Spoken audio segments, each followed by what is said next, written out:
এমন এক গুণা যে গুণা আল্লাহ মাফ দিতে না হুকুকুল ইবাদ বন্দায় মাফ না দিবে। আবার অন্তাকি মরিচ আর শাক আর টমেটো আর যে কোনো সামান আমি চুরি করে ইফতার করবো, ই রোজায় তোমার কিতা ফায়দা দিব। এর লাগি নবীজে ফরমাইতরা বহুত রোজাদার ফলাসন যারা রোজা রাখবো নামকে ওয়াস্তে হকিকতে এরা রোজাদার নাই, এর মধ্যে তো এর সামিল হয়ে যাব চুরি করিয়া এই ইফতার বা সেহরি করে। আল্লাহ উম্মতের হেফাজত করুক। আল্লাহ মসজিদের ভিতরে সারা রাত মাইক দিয়ে জিকির করা কি জায়েজ হবে? সারা রাত মাইক দিয়ে জিকির করতে পারে ভাই। জিকির করতে এক নফলি আমল খুফিয়ে হইতো, লুকাই লইতো, তিলাবত লুকাই লইতো, নফল নামাজ লুকাই লইতো। ওই জায়গা তুমি মসজিদের মধ্যে ওয়াহ দিবা লাগে যদি করিয়া থাকো নিশ্চয় করতায়, নিশ্চয় এখিরানের লাগি তো করতায় না। মসজিদ মাইক দিয়া করে আনা মাইকে করলেও তো হতবিল মানা দা। ওই জায়গাত মাইক দিয়ে করিয়া সারা এরিয়ারে শোনারায় মানুষে ঘুমাইতো, আরাম করতো, তাও পারেন না। তোমার এমন জিকির আরম্ভ হইল, এর নাম তো জিকির নাই, রিয়াকারী জিকির, রিয়াকারী আমল। আর রিয়াকারীর লাগি আল্লাহ পাকে কুরআনে কারীমের মধ্যে কইতা ফামান কানা ইয়ারজু লিকা রাব্বি ফালইয়ামাল আমালান সালিহা, আমলে সালেহ করতায় ওয়ালা ইউশরিক বিইবাদাতি রাব্বি, নিজের রবের ইবাদতের মধ্যে কারোর শরীক করতায় না। ও শরীক করা ওখান শিরকি আমল। এর লাগে আল্লাহর লগে শরীক হওয়া একটা শিরকি আমল। মান সাল্লা ইউরাই ফাকাদ আশরাক ওয়া মান সামা ইউরাই ফাকাদ আশরাক ওয়া মান সাল্লা ইউরাই ফাকাদ আশরাক। দেখাইয়া নামাজ পড়া ফরজ আমল, রোজা রাখা ফরজ আমল, আরো আমল অকল সদকা অকল, এটা তো সমস্ত দেখাইয়া যদি কোনো মানুষ করে এটা শিরকি গুনাহ করে। আর তুমি নফল আমল দিয়ে তো বড় শিরকির মধ্যে না। জি, কোন অবৈধ সন্তানের জানাজার ইমামতি করা কি জায়েজ হবে? অবৈধ সন্তানের তো দোষ নাই, সন্তান তো মাসুম। চাহে কর মুসলমানের সন্তান হোক, আমরা মুসলমান অবৈধ হোক আর বৈধ হোক, সমস্ত মাসুম, এরা বেগুনাহ। গিবতের গুনাহ থেকে বাঁচার উপায় কি?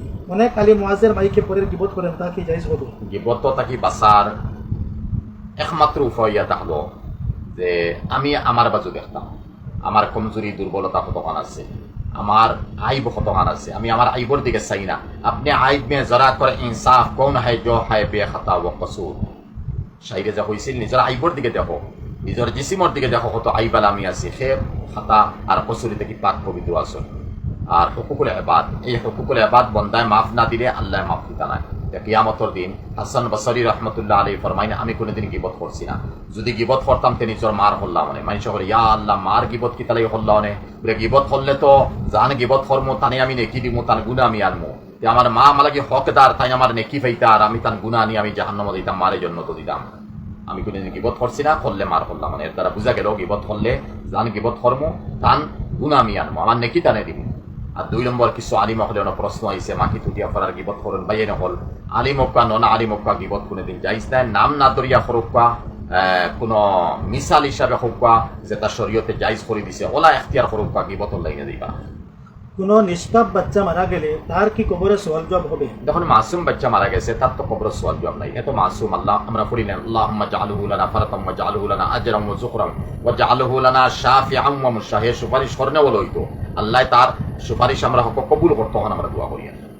অনেক মানুষ গান গায়, আবার বলে গান গেলে মনে শান্তি আসে, এভাবে বলা কি জায়েজ? নাউজুবিল্লাহ, গান গাইয়া মনের শান্তি আর তোমার কোরআনে করিমর তিলাওয়াত হলে আচ্ছা পড়িও না, আমি বাদ দিলাম, তুই ফাটাই না। কারি আব্দুল বাসিদ সাবর, আব্দুর রহমান সুদাই সাবর আর কত বড় কারি হল বাংলাদেশের কিছু হাফিজ সাব হল যেটা ওয়ার্ল্ডের জমিনের নাম করিয়াইছ, শুনো না ভাই এরার তিলাওয়াত, এরার তিলাওয়াত শুনে তোমার দিল ওয়াইজা তুলিয়াত আলাইহিম আয়াতুহু জাদাতহুম ঈমানা। কোরআনে করিম শুনলে তিলাওয়াত করলে ইমান তাজাও, ইমান বেশি হয়, ইমান বলে।